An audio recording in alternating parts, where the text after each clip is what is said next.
उस दिन जब मेरे मकान के सामने सड़क की दूसरी तरफ एक पान की दुकान खुली तो मैं बाग बाग हो उठा।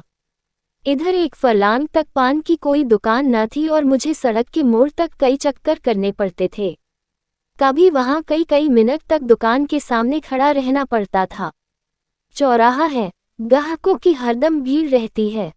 यह इंतजार मुझको बहुत बुरा लगता था। पान की लत मुझे कब पड़ी और कैसे पड़ी ये तो अब याद नहीं आता, लेकिन अगर कोई बना बनाकर गिलोरियां देता जाए तो शायद मैं कभी इनकार न करूं। आमदनी का बड़ा हिस्सा नहीं तो छोटा हिस्सा जरूर पान की भेंट चढ़ जाता है। कई बार इरादा किया कि पानदान खरीद लूं, लेकिन पानदान खरीदना कोई खला जी का घर नहीं और फिर मेरे लिए तो हाथी खरीदने से किसी तरह कम नहीं है। और मान लो जान पर खेलकर एक बार खरीद लूं तो पानदान कोई परी की थैली तो नहीं कि इधर इच्छा हुई और गिलोरियां निकल पड़ी। बाजार से पान लाना, दिन में 5 बार फेरना, पानी से तर करना, सड़े हुए टुकड़ों को तराशकर अलग करना क्या कोई आसान काम है। मैंने बड़े घरों की औरतों को हमेशा पानदान की देखभाल और प्रबंध में ही व्यस्त पाया है। इतना सरदर्द उठाने की क्षमता होती तो आज मैं भी आदमी होता। और अगर किसी तरह यह मुश्किल भी हल हो जाए तो सुपारी कौन काटे। यहाँ तो सरौते की सूरत देखते ही कपकपी छूटने लगती है। जब कभी ऐसी ही कोई जरूरत आ पड़ी जिसे टाला नहीं जा सकता तो सिल पर बट्टे से तोड़ लिया करता हूँ, लेकिन सरौते से काम लूँ ये गैर मुमकिन। मुझे तो किसी को सुपारी काटते देखकर उतना ही आश्चर्य होता है जितना किसी को तलवार की धार पर नाचते देखकर। और मान लो यह मामला भी किसी तरह हल हो जाए तो आखिरी मंजिल कौन फतह करे।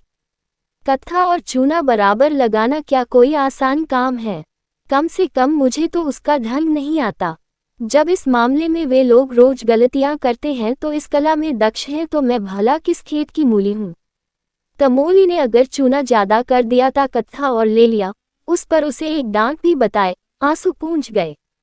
मुसीबत का सामना तो उस वक्त होता है जब किसी दोस्त के घर जाया, पान अंदर से आई तो इसके सिवाय कि जानबूझकर मक्खी निगले, समझबूझकर जहर का घूंट गले से नीचे उतारे और चारा ही क्या है। शिकायत नहीं कर सकते, सभ्यता बाधक होती है। कभी कभी पान मुंह में डालते ही ऐसा मालूम होता है कि जीभ पर कोई चिनगारी पड़ गई। गले से लेकर छाती तक किसी ने पारा गरम करके उड़ेल दिया, मगर घुटकर रह जाना पड़ता है। अंदाजे में इस हद तक गलती हो जाए ये तो समझ में आने वाली बात नहीं। मैं लाख अनाड़ी हूँ लेकिन कभी इतना ज्यादा चूना नहीं डालता। हाँ, 2-4 छाले पड़ जाते हैं तो मैं समझता हूँ यही अंतपुर के कोप की अभिव्यक्ति है। आखिर वह आपकी जातियों का प्रोटेस्ट क्यों करें। खामोश बायकॉट से आप राजी नहीं होते, दूसरा कोई हथियार उनके हाथ में है नहीं। भावों की कमान और बरौनियों का नेजा और मुस्कुराहट का तीर उस वक्त बिल्कुल कोई असर नहीं करते जब आप आंखें लाल किए, आस्तीने समेटे इसलिए आसमान सर पर उठा लेते हैं कि नाश्ता और पहले क्यों नहीं तैयार हुआ। तब सालन में नमक और पान में चूना ज्यादा कर देने के सिवाय बदला लेने का उनके हाथ में और क्या साधन रह जाता है।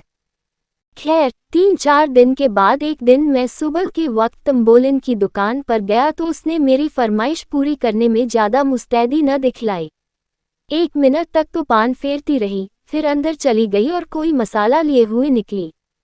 मैं दिल में खुश हुआ कि आज बड़े विधिपूर्वक गिलोरियां बना रही है, मगर अब भी वह सड़क की ओर प्रतीक्षा की आंखों से ताक रही थी कि जैसे दुकान के सामने कोई ग्राहक ही नहीं, और ग्राहक भी कैसा, जो उसका पड़ोसी है और दिन में 20 ही बार आता है।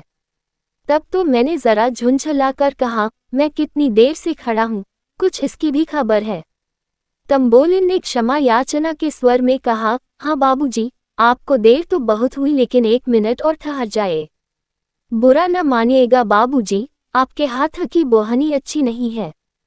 कल आपकी बोहनी हुई थी, दिन में कुल 6 आने की बिक्री हुई। परसों भी आप ही की बोहनी थी, 8 आने के पैसे दुकान में आए थे। इसके पहले 2 दिन पंडित जी की बोहनी हुई थी, दोपहर तक 2.5 रुपये आ गए थे। कभी किसी का हाथ अच्छा नहीं होता बाबूजी। मुझे गोली सी लगी। मुझे अपने भाग्यशाली होने का कोई दवा नहीं है, मुझसे ज्यादा अभागे दुनिया में नहीं होंगे।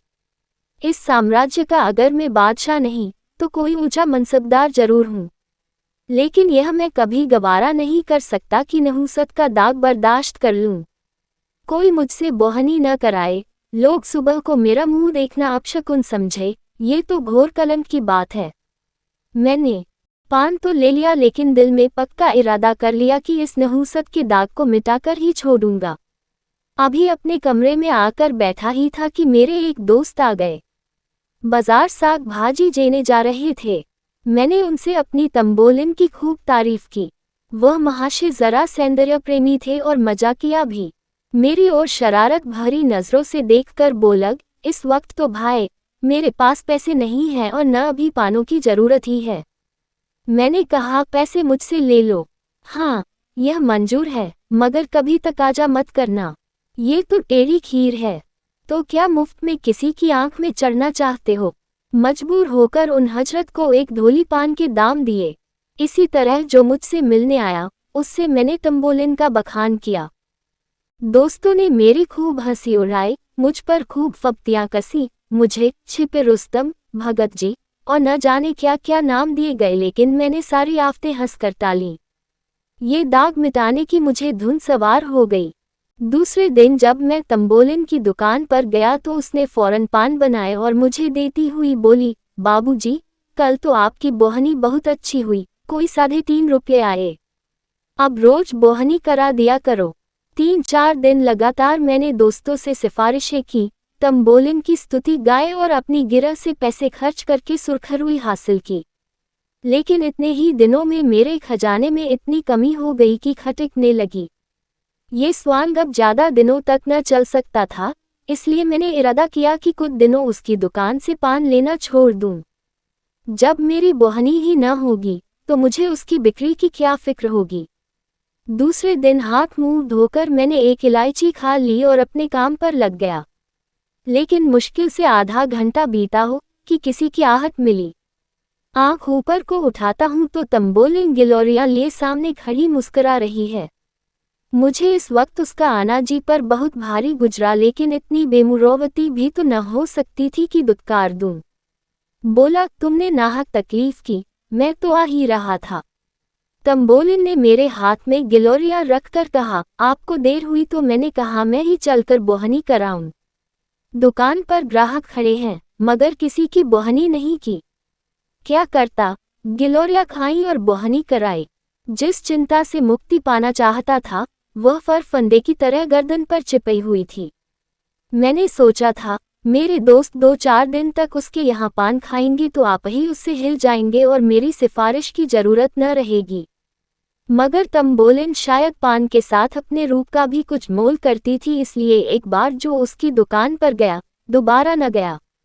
1-2 रसिक नौजवान अभी तक आते थे, वह लोग एक ही हंसी में पान और रूप दर्शन दोनों का आनंद उठाकर चलते बने थे। आज मुझे अपनी साख बनाए रखने के लिए फिर पूरे 1.5 रुपये खर्च करने पड़े। बधिया बैठ गई। दूसरे दिन मैंने दरवाजा अंदर से बंद कर लिया, मगर जब तंबोलिन ने नीचे से चीखना, चिल्लाना और खटखटाना शुरू किया तो मजबूरन दरवाजा खोलना पड़ा। आंखें मलता हुआ नीचे गया, जिससे मालूम हो कि आज नींद आ गई थी। फिर बोहनी करानी पड़ी और फिर वही बला सर पर सवार हुई। शाम तक 2 रुपये का सफाया हो गया। आखिर इस विपत्ति से छुटकारा पाने का यही एक उपाय रह गया कि वह घर छोड़ दूं। मैंने वहां से 2 मील पर एक अनजान मोहल्ले में एक मकान ठीक किया और रातों रात असबाब उठवाकर वहां जा पहुंचा। वह घर छोड़कर मैं जितना खुश हुआ शायद कैदी जेल खाने से भी निकलकर उतना खुश न होता होगा। रात को खूब गहरी नींद सोया। सबेरा हुआ तो मुझे उस पंछी की आज़ादी का अनुभव हो रहा था जिसके पर खुल गए हैं। बड़े इत्मीनान से सिगरेट पिया, मुंह हाथ धोया, फिर अपना सामान ढंग से रखने लगा। खाने के लिए किसी होटल की भी फिक्र थी, मगर उस हिम्मत तोड़ने वाली बला से फतह पाकर मुझे जो खुशी हो रही थी, उसके मुकाबले में इन चिंताओं की कोई गिनती न थी। मुंह हाथ धोकर नीचे उतरा। आज की हवा में भी आज़ादी का नशा था, हर एक चीज़ मुस्कुराती हुई मालूम होती थी। खुश खुश एक दुकान पर जाकर पान खाए और जीने पर चढ़ ही रहा था कि देखा वह तंबोलिन लपकी जा रही है। कुछ न पूछो, उस वक्त दिल पर क्या गुजरी। बस यही जी चाहता था कि अपना और उसका दोनों का सिर फोड़ लूं। मुझे देखकर वह ऐसी खुश हुई जैसे कोई धोबी अपना खोया हुआ गधा पा गया हो। और मेरी घबराहट का अंदाजा बस उस गधे की दिमागी हालत से कर लो। उसने दूर ही से कहा, वाह बाबूजी, वाह, आप ऐसा भागे कि किसी को पता भी न लगा। उसी मोहल्ले में एक से एक अच्छे घर खाली हैं। मुझे क्या मालूम था कि आपको उस घर में तकलीफ थी। नहीं तो मेरे पिछवाड़े ही एक बड़े आराम का मकान था। अब मैं आपको यहाँ न रहने दूंगी। जिस तरह हो सकेगा आपको उठा ले जाऊंगी। आप सर घर का क्या किराया देते हैं? मैंने रोनी सूरत बनाकर कहा, 10 रुपये। मैंने सोचा था कि किराया इतना कम बताऊं जिसमें ये दलील उसके हाथ से निकल जाए। इस घर का किराया 20 रुपये है। 10 रुपये में तो शायद मरने को भी जगह न मिलेगी। मगर तंबोलिन पर इस चकमे का कोई असर न हुआ। बोली, इस जरा से घर के 10 रुपये आप 8 ही दीजिएगा और घर इससे अच्छा न हो तो जब भी जी चाहे छोड़ दीजिएगा। चलिए, मैं उस घर की कुंजी लेती आई हूँ, इसी वक्त आपको दिखा दूँ। मैंने त्योरी चढ़ाते हुए कहा, आज ही तो इस घर में आया हूँ, आज ही छोड़ कैसे सकता हूँ। पेश की किराया दे चुका हूँ। तंबोलिन ने बड़ी लुभावनी मुस्कुराहट के साथ कहा, 10 ही रुपये तो दे हैं, आपके लिए 10 रुपये कौन बड़ी बात है। यही समझ लीजिए कि आप न चले तो मैं उजड़ जाऊंगी। ऐसी अच्छी बोहनी वहाँ और किसी की नहीं है। आप नहीं चलेगे तो मैं ही अपनी दुकान यहाँ उठा लाऊंगी। मेरा दिल बैठ गया। यह अच्छी मुसीबत गले पड़ी। कहीं सचमुच चुड़ैल अपनी दुकान न उठा लाए। मेरे जी में तो आया कि एक फटकार बताऊं पर जबान इतनी बेमुरौवत न हो सकी। बोला, मेरा कुछ ठीक नहीं है, कब तक रहूं, कब तक न रहूं। आज ही तबादला हो जाए तो भागना पड़े। तुम न इधर की रहो न उधर की। उसने हसरत भरे लहजे में कहा, आप चले जाएंगे तो मैं भी चली जाऊंगी। अभी आज तो आप जाते नहीं। मेरा कुछ ठीक नहीं है तो मैं रोज यहाँ आकर बोहनी करा लिया करूँगी। इतनी दूर रोज आओगी? हाँ, चली आऊंगी। 2 मील ही तो है। आपके हाथ की बोहनी हो जाएगी। ये लीजिए, गिलोरिया लाई हूँ, बोहनी तो करा दीजिए। मैंने गिलोरिया ली, पैसे दिए और कुछ गश किसी हालत में ऊपर जाकर चारपाई पर लेट गया। अब मेरी अक्ल कुछ काम नहीं करती कि इन मुसीबतों से क्यों कर गला छुड़ाऊं। तब से इसी फिक्र में पड़ा हुआ हूँ। कोई भागने की राह नजर नहीं आती। सुरखरू भी रहना चाहता हूँ, बेमुरौवती भी नहीं करना चाहता और इस मुसीबत से छुटकारा भी पाना चाहता हूँ। अगर कोई साहब मेरी इस करुण स्थिति पर मुझे ऐसा कोई उपाय बतला दे तो जीवन भर उसका कृतज्ञ रहूँगा।